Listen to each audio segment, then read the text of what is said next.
저도 지난주일 휴가를 보냈습니다. 그래서 휴가 기간이 되면 목회자들은 1년에 딱 한 번 있는 다른 교회에서 예배 드릴 수 있는 기회잖아요. 그래서 어디에서 또 예배를 드릴까 이렇게 또 미리부터 고민을 했는데요. 이번에는 또 부모님들하고 모교에서 예배를 드리는 것이 좋을 것 같다 이렇게 또 제 아내하고 상의해서 아이들을 데리고 또 물론 저희 큰 자녀들은 그냥 대덕암교회에서 청소년부 예배를 드렸지만 제 막내 아이를 데리고 부모님과 함께 모 교회를 방문해서 함께 예배를 드렸습니다.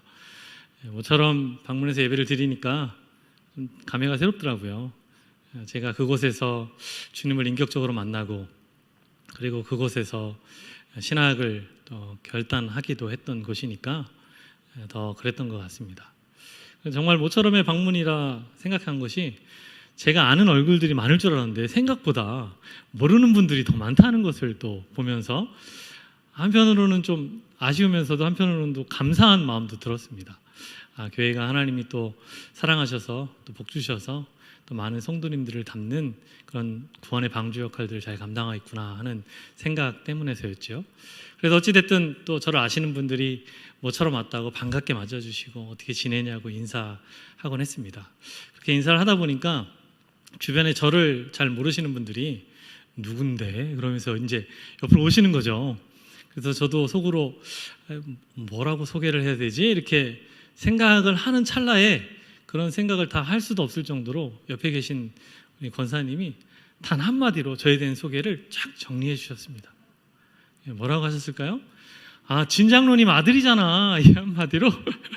그랬더니 가까이 오시던 분들도 그래? 진장로님 아들이야? 그러면서 그냥 그렇게 저에 대한 소개는 제가 굳이 뭘 다른 걸 얘기할 것도 없이 그냥 그 한마디로 그냥 다 끝났습니다. 그렇게 그분들에게 있어서는 낯선 저에 대한 뭐 이런저런 소개보다는 지금은 은퇴하셨지만 그래도 은퇴 장로님이셨던 우리 저희 아버지의 아들로 저를 소개하는 게 더 명확한 저에 대한 정체성을 드러내는 그런 시간이었던 것 같습니다. 생각해 보면 정말로 우리는 누군가에게 누구를 소개하고 또 소개를 받을 때 누구의 아들이다, 또 누구의 딸이다, 누구의 자녀다라는 말을 종종 하게 되는 것을 떠올려 보게 됩니다. 그러면서 우리는 자연스럽게 그 부모님의 성품과 부모님의 신앙을 자녀에게도 투영하게 되는 우리 자신을 발견하게 되는 것이죠. 자연스럽게 그가 그럴 것이다, 그도 그럴 것이다 라고 말입니다. 때로는 이런 것들이 약간 그 당사자에게 부담감이 되어서 부작용처럼 여겨지기도 하게 될 것인데요. 뭐 선입견, 편견 이런 것들로 말이죠. 그럼에도 불구하고 분명히 그런 것은 사실이다라는 것이에요. 저도 청년부 사역을 하면서 많은 청년들을 만나게 되었는데요. 청년들을 소개할 때 보면 자신이 어느 학교에 다니는 누구이다, 어떤 전공을 갖고 있는 사람이다, 또는 어떤 직장을 다니고 있는 사람이다, 또는 어떤 교회를 이전에 출석했고 섬겼던 사람이다 라는 소개들이 있는데요. 그런 여러 다른 소개들은 사실은 듣고 다 잃어버립니다. 그런데 머릿속에 내리에 각인되는 소개가 있죠. 그게 뭐겠습니까? 제가 잘 아는 성도님의 아들이다, 딸이다 라고 하면 저도 모르게 그냥 친근함이 그냥 확 다가오는 거죠. 그러면서 그분의 성품과 신앙을 자연스럽게 그 청년에게도 투영하게 되는, 그러면서 제 나름대로 그냥 상상해 보는 거죠. 이럴 것이다 라고 말이죠. 그러면서 처음 봤는데도 불구하고 은근히 친근함을 자랑하기도 합니다. 이런 사람과 사람 사이에 소개하고 하는 것들, 분명한 것은 이게 부정적이든 긍정적이든 누구의 자녀라라는 것으로 소개함을 통해 상대방은 그 사람에 대한 정체성을 조금씩 형성해 가게 된다라는 것이죠.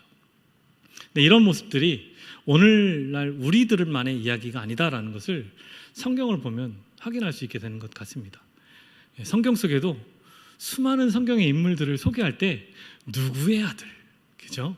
누구의 딸, 이렇게 누구와 누구의 아들, 뭐 이런 식의 이야기들이 많이 기록되어 있는 것을 보면서 말입니다. 이렇게 우리는 성경 속의 인물도 누구의 아들이라는 것을 통해 그가 하나님 편에 선 자인지 아니면 하나님 반대편에 우상에 속한 자인지를 어느 정도 우리 스스로 그 하나의 소개만으로도 상상해 볼 수 있지 않습니까? 그렇게 우리는 이런 소개를 통해서 그 사람이 어떠한 사람인가 정체성에 대해서 확인해 보게 된다라는 것이죠. 이런 것에 있어서 예수님도 예외는 아니었던 것 같습니다. 복음서에 보면 예수님에 대한 소개의 글귀들이 종종 나오는데요. 예수님을 어떻게 소개합니까? 그의 출신을 들어 나사렛 예수다 라고 하기도 하고요. 하지만 또한 그의 부모의 이름을 들어 요셉의 아들이라 소개하기도 하고요. 아버지의 직업이었던 목수의 아들이라 소개하기도 하고요. 또 그때 당시에 이미 요셉이 죽은 이후였기에 그의 어머니 마리아의 이름을 들어 마리아의 아들이다 라고 소개했다라는 것이죠. 이런 나사렛 예수라, 목수의 아들이라, 요셉의 아들이라, 마리아 아들이라 했던 예수님에 대한 호칭 속에서 이스라엘 사람들은, 당시에 예수님 주변에 있었던 사람들은 예수님에 대해 어떠한 정체성을 그 안에 투영하고 있었을까요? 사람의 아들인 것이죠. 예수님은 그렇게 참 사람으로 이 땅에 오신 분이십니다. 하지만 이와 더불어 더욱더 중요하다 할 수 있는 한 가지 또한 예수님의 정체성이 있는데요. 그것은 바로 신적인 정체성이다 라는 것이죠. 그래서 처음에 사람들은 예수님을 알지 못했기에 그냥 인간의 아들로만 여겼을 때 예수님은 당신 스스로를 소개하며 말씀하셨습니다. 하나님의 아들이라고 말이죠. 하나님의 아들, 곧 예수님의 신적 정체성을 이스라엘 백성들에게 드러내셨던 것이었습니다. 그렇게 예수님에게 있어서 이런 신적 정체성은 너무나도 중요한 내용이었는데요. 왜냐하면 예수님께서 이 땅에서 사역을 감당하시면서 사역의 정점이라 할 수 있는 십자가상에서 예수님께 도전받았던 정체성은 인간의 아들로서의 정체성이 아닌 하나님의 아들로서의 신적 정체성에 대한 도전이었기 때문에 그러합니다. 그렇게 실제로 예수님께서 십자가에 못 박혀 무기력한 모습으로 죽어가고 있을 때 많은 이들이 예수님을 조롱하며 했던 말이 있지요. 바로 너 스스로 자기를 하나님의 아들이라 하지 않았더냐? 내가 만일 하나님의 아들이라면 십자가에서 내려와 자기를 먼저 구원하라. 그리하면 우리가 믿겠다라는 것이었습니다. 다시 말해 자기도 구원하지 못하는 자를 어떻게 이스라엘을 구원할 전능하신 하나님의 아들이라고 우리가 믿을 수 있겠느냐 하는 예수님의 신성에 대한 도전이었던 것입니다. 이러한 유대인들의 모습 속에서 그들이 가진 하나님의 아들에 대한 기대가 무엇인지를 추측해 볼 수 있는 것이죠. 비록 그들의 기대가 정작 하나님의 생각과 하나님의 계획과는 분명 달랐다 함에도 불구하고 말입니다.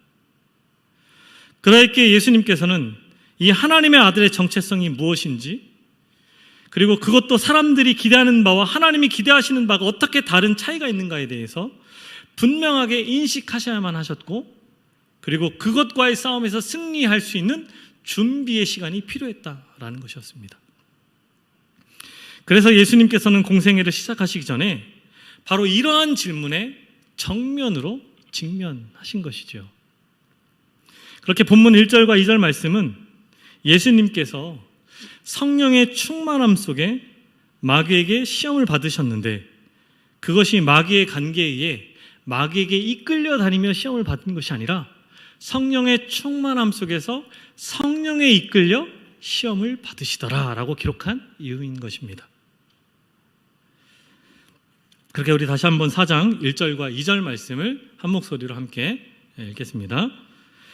예수께서 성령의 충만함을 입어 요단강에서 돌아오사 광야에서 40일 동안 성령에게 이끌리시며 마귀에게 시험을 받으시더라. 이 모든 날에 아무것도 잡수시지 아니하시니 날수가 다함에 줄이신지라. 아멘. 네. 성령 충만함은 예수님을 광야로 이끌어 가셨고, 성령은 광야의 예수님을 사단의 마귀의 시험 가운데로 인도해 가셨습니다. 그렇게 성령의 이끄심 속에서 예수님께서 받으신 그 시험은 어떠한 내용이었을까요? 먼저는 3절에 의하면 40일간 금식하셔서 육신의 배고픔이 절정에 달해 예수님께서 주리신질하셨던 그때에 마귀는 예수님께 말하기를 돌이 떡이 되어 먹어라 라고 하였습니다. 그리고 둘째는 5절로 7절까지의 말씀인데요, 그것에 의하면 예수님을 높은 곳에 데리고 가서는 순식간에 천하만국을 보여주시고는 당신이 만약 나에게 절한다면 지금 보고 있는 이 천하만국을 다 너에게 주겠다 라고 이야기했습니다.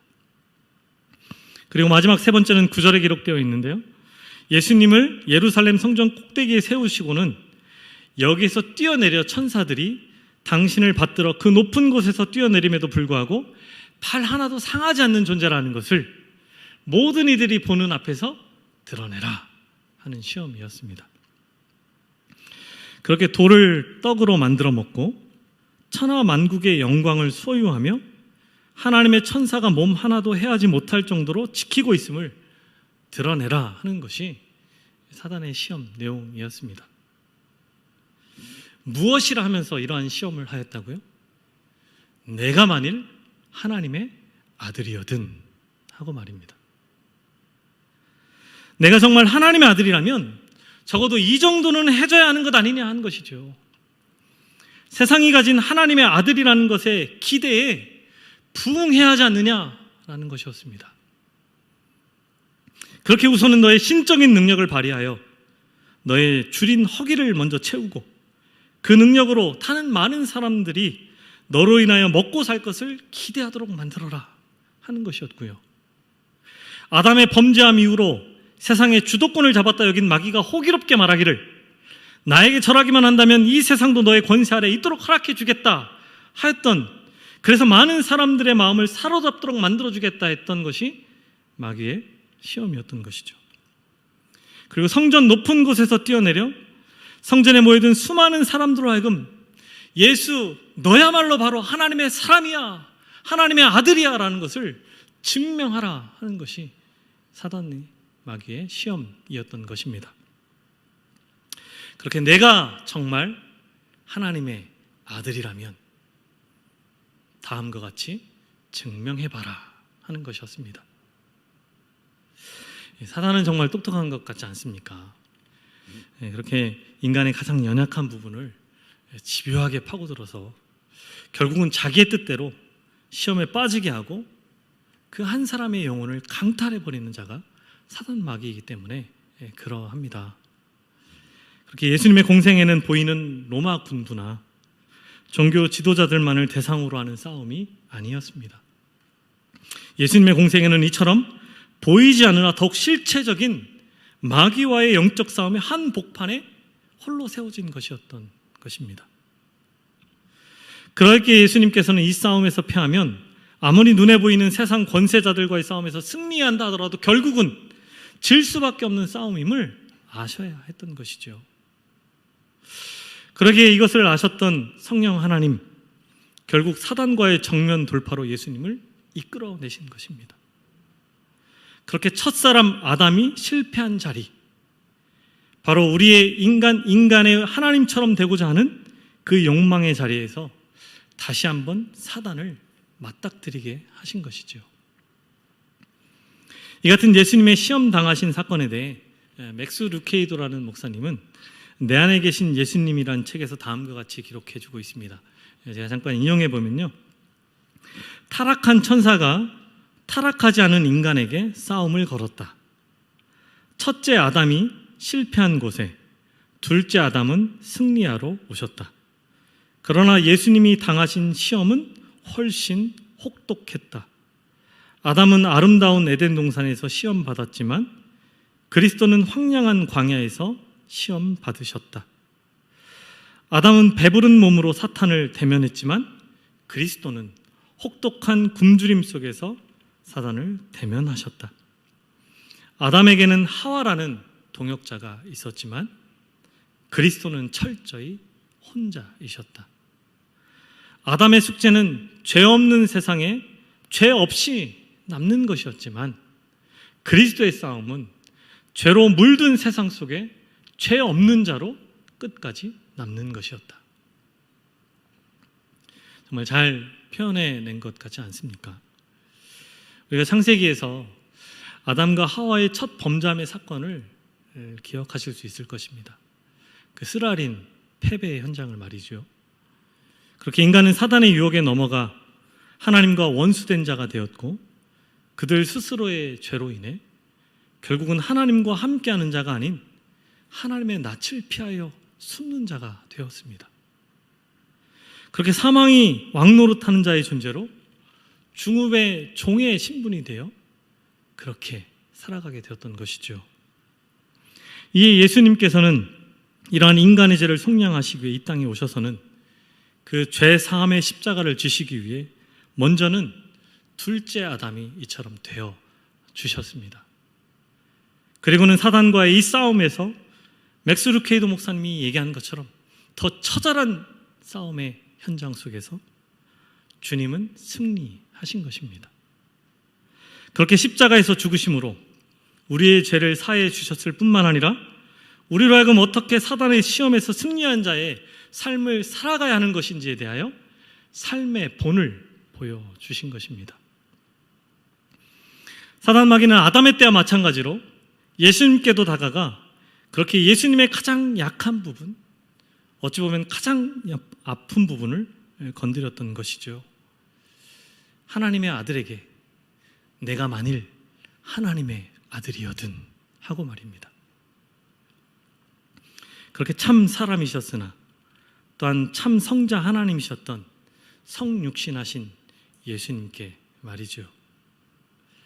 그렇게 지금 40일간 금식 기도하심으로 심히 육신적 허기를 느낄 수밖에 없었던 하나님이셨으나 철저하게 인간이셨던 그분께, 그렇게 천하만국의 영광을 소유하고 계셨으나 낮고 천한 자의 몸으로 이 땅에 오셔서 세상적으로 그 무엇 하나도 손에 쥐지 못한 그분께 말입니다.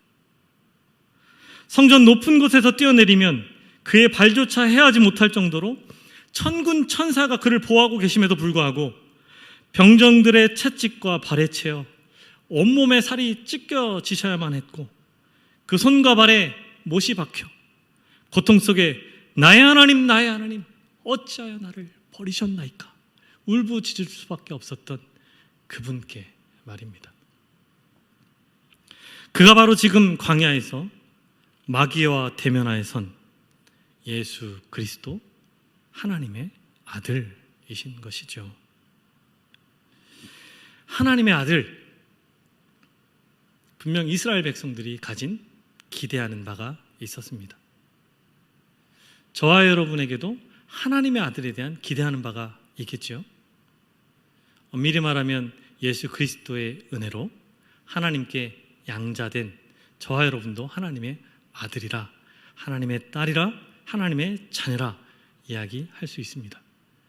그러면 하나님의 아들 된 저와 여러분을 향한 기대는 무엇입니까? 세상이 하나님의 아들, 다시 말해 신의 아들에 대한 기대는 또한 무엇입니까? 우리는 언제, 세상은 언제 그는 참 신의 아들이야 이렇게 이야기하는 것을 들으셨습니까? 제가 군에 있을 때 신의 아들이라는 단어를 사용해 보기도 했고 들어보기도 했습니다. 하루는 중대장님이 정말 다급하게 저희 내무실을 찾아오셔서는 제 바로 위에 선임을 찾는 것이었습니다. 그런데 그 모습이 저희를 놀라게 한 것은 평상시에 그런 중대장님의 모습이 아니었습니다.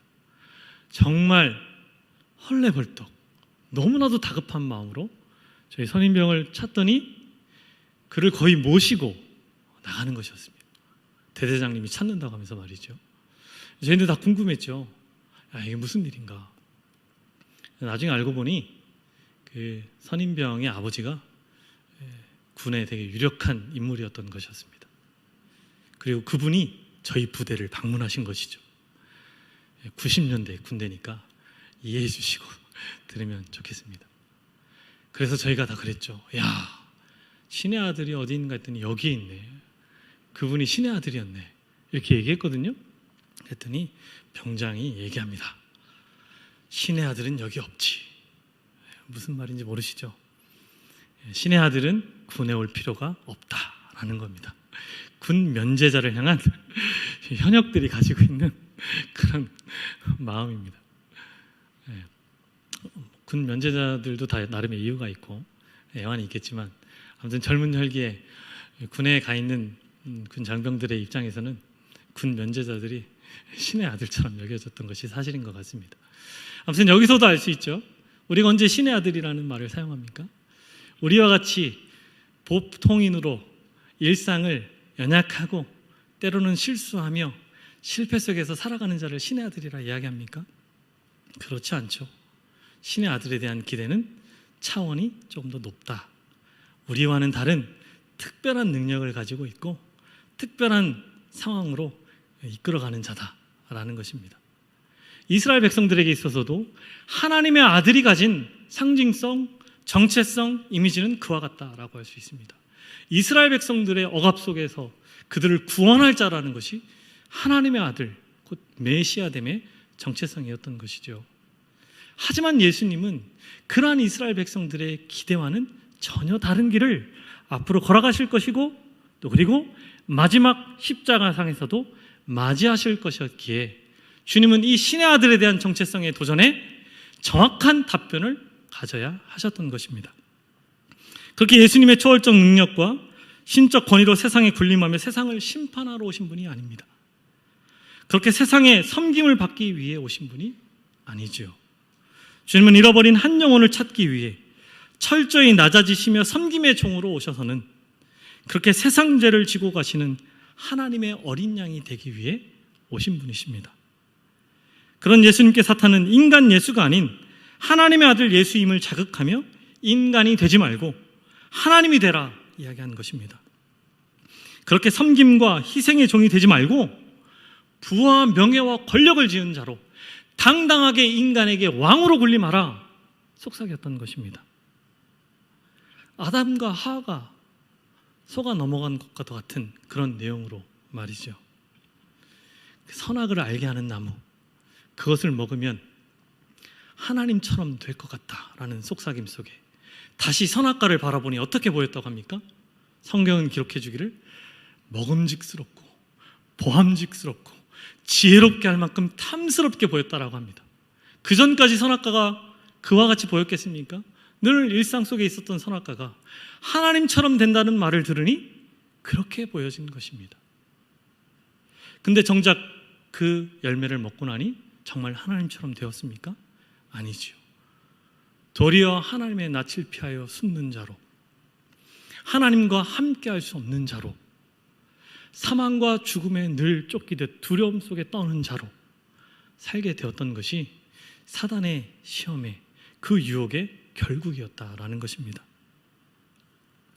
그렇게 예수님께서도 이러한 첫째 아담의 실패를 아셨기에 둘째 아담으로 오셔서는 동일한 사단 마귀의 시험 앞에서 예수님은 그의 내막을 간파하시고 이 같은 시험에 하나님의 말씀으로 철저히 인간의 모습 속에서 승리하십니다. 그렇게 마귀 같은 시험에 신적 능력으로 대항하신 것이 아니라 인간의 모습으로 말이죠. 그렇게 하나님의 아들 예수님께 사단은 인간으로서 동일하게 고통당하지 않고도 살 수 있는 길을 제시하며 예수님으로 하여금 메시아를 향한 수많은 이들의 환호 속에서 하나님의 어린 양으로의 비참한 속죄제물이 되지 못하도록, 그렇게 십자가의 길을 걷지 못하도록 시도했던 그의 시도를 간파하신 것입니다. 그렇게 예수님은 사단의 이러한 모든 시도들을 하나님의 말씀으로 이기시고는 끝내 십자가의 길로 걸어가시고 세상 모든 죄를 향한 하나님의 어린 양이 되어주셔서는 저와 여러분의 구주가 되어주신 것입니다. 그 은혜 아래 오늘도 부활의 영광된 아침에 주님의 날에 하나님의 아들, 딸이 되어 하나님의 자녀가 되어 하나님을 예배하는 자로 이 자리에 나와 있다 하는 것이죠. 이것이 하나님의 은혜 아니고 무엇이겠습니까? 예수님은 이 같은 마귀의 시험 속에서 저와 여러분에게 다시 한번 하나님의 자녀된 자의 특권이 무엇인지 그 진리된 사실을 깨닫게 하십니다. 그렇게 주님은 말씀하십니다. 하나님의 자녀는 하나님의 말씀을 먹고 사는 존재이다. 하나님의 자녀는 오직 하나님만을 예배하며 사는 존재이다. 하나님의 자녀는 하나님을 시험의 대상으로 삼는 자가 아니라 오직 하나님을 믿음의 대상으로 여기고 철저히 그 말씀에 순종하는 자가 되는 것이다 라고 말입니다. 여러분은 정말 하나님의 아들이요, 하나님의 딸이요, 하나님의 자녀됨의 정체성을 가지고 살아가고 계십니까? 아멘이시지요. 네. 그렇다면 어떠한 것을, 어떠한 내용을 우리가 하나님의 자녀된 것의 증거라 여기며 살아가고 계십니까? 무엇으로 우리가 하나님께서 선택하신 하나님의 자녀라는 것을, 내가 하나님의 아들이나 딸이라는 것을 증명하며 살아가고 계셨습니까? 또는 다른 사람의 어떠함을 그가 하나님께 은혜 입은 자이며 하나님의 자녀됨의 증표라고 여기고 그것을 부러워하고 살고 있었습니까? 돌이라도 떡이 되게 하여 우리의 필요를 채워야 하고 천하 만국 가운데 영향력 있는 자가 되어 명성과 좋은 평판을 얻어야 하고 모든 사람이 보는 가운데 기적과도 같은 일이 일어나 그 어떠한 고난의 상황 속에 처한다 할지라도 아무런 해함도 없이 그 모든 위기를 모면할 수 있는 자가 되는 것. 하지만 오늘 저와 여러분에게 주시는 하나님의 말씀은 하나님의 아들됨을 향한 이러한 세상의 기대와 소망이 아니라 하나님의 기대와 소망이 무엇인지를 분명히 선포해 주고 있는 것입니다. 내가 만일 하나님의 아들이어든 속삭이는 사단의 시도 앞에 주님은 말씀하십니다. 하나님의 아들은 굶주린다 하더라도 결코 하나님의 말씀을 빼앗기지 않는 자가 되는 것이다. 하나님의 아들은 천하만국의 명성은커녕 모두가 나를 배신하여 떠나가고 아무도 내 곁에 남아있지 않는 그 순간이 온다 할지라도 철저하게 오직 하나님만을 예배하며 그 예배자된 자의 삶을 포기하지 않는 것이다. 하나님의 아들은 아무런 해함도 당치 않는 것이 아니라 이해할 수 없는 질병이 찾아오고 억울함 속에 죽음의 위기의 순간에 내몰린다 하더라도 하나님을 시험하는 자가 되는 것이 아니라 도리어 철저하게 하나님을 신뢰함으로 그 말씀 가운데 믿음으로 살며 순종하는 자가 되는 것이다 라고 말입니다. 어떻게 이러한 하나님의 아들됨이 진정한 매력으로 다가오십니까? 세속적인 세상의 성공을 논하기엔 주님의 이러한 답변보다는 어찌 보면 사단 마귀의 속삭임이 더 현실적인 것 같지 않습니까? 그렇다면 이 자리에 있으면 안 되는 것이죠. 왜냐하면 우리는 예수님의 십자가의 뒤를 쫓아 자기를 부인하고 자기의 십자가를 지고 주님의 제자된 자의 삶을 살겠노라 결단하여 자청하여 하나님을 예배하러 이 자리에 나온 우리이기 때문에 그러하다라는 것입니다. 어떻게 그럴 수 있겠습니까? 이 안에 참 진리가 있고 그 길에 참 자유가 있으며 이 속에 하나님의 참 생명이 있다는 것을 우리가 경험하고 있기 때문에 그렇다 하는 것 아니겠습니까? 그러기에 우리는 오늘도 우리의 길과 진리와 생명과 부활 되신 예수님께 나아가며 이처럼 예배하는 것이죠. 지금도 사단은 여전히 여러 얼굴의 모습을 하고 여러 상황과 환경의 옷을 입고 우리에게 다가가 속삭일 것입니다. 네가 만일 하나님의 아들이어든 하고 말이죠. 바라기는 그때마다 성령 충만을 사모하셔서 이러한 육신의 정욕과 안목의 정욕, 이생의 자랑에 우리에게 주어진 이 믿음이 흔들리지 않는 저와 여러분 되길 소망합니다. 그래서 다함없는 아버지 하나님의 사랑과 그리고 십자가에 못 박히신 예수님의 그 은혜로 부여된 하나님의 아들과 딸된 이 자녀됨의 특권이 오늘도 성령 충만함 가운데 온전히 하나님 아버지의 마음을 시원케 하며 그리스도 예수의 전달자로서의 이 사명에 귀하고 복되게 쓰임받는 저와 여러분의 인생, 삶이 되기를 주님의 이름으로 간절히 축원합니다. 함께 기도하겠습니다. 하나님 아버지 감사합니다. 이 시간 들려주신 말씀 통해 주님 사랑하시는 주의 백성들이 하나님의 자녀로서의 삶을 온전히 살아가길 고백하고 또 우리 각자의 삶을 돌아보게 하시니 감사합니다. 여전히 사단은 여러 얼굴의 모습을 하고 우리의 상황과 환경의 옷을 입고 우리에게 다가와 속삭이고 있습니다. 주님, 그때마다 우리 예수님께서 하나님의 말씀 안에서 승리하신 그 모습 따라 자기를 부인하며 자기의 십자가를 지고 나를 쫓을 것이라는 그 말씀에 순종하는 자의 삶을 살아가는 우리 모두가 되게 하여 주옵소서. 그렇게 주님 걸어가시는 그 길, 그 십자가의 길, 그 제자의 길을 걷는 우리 모두가 되게 하여 주옵소서. 감사드리며 예수님의 이름으로 기도합니다. 아멘.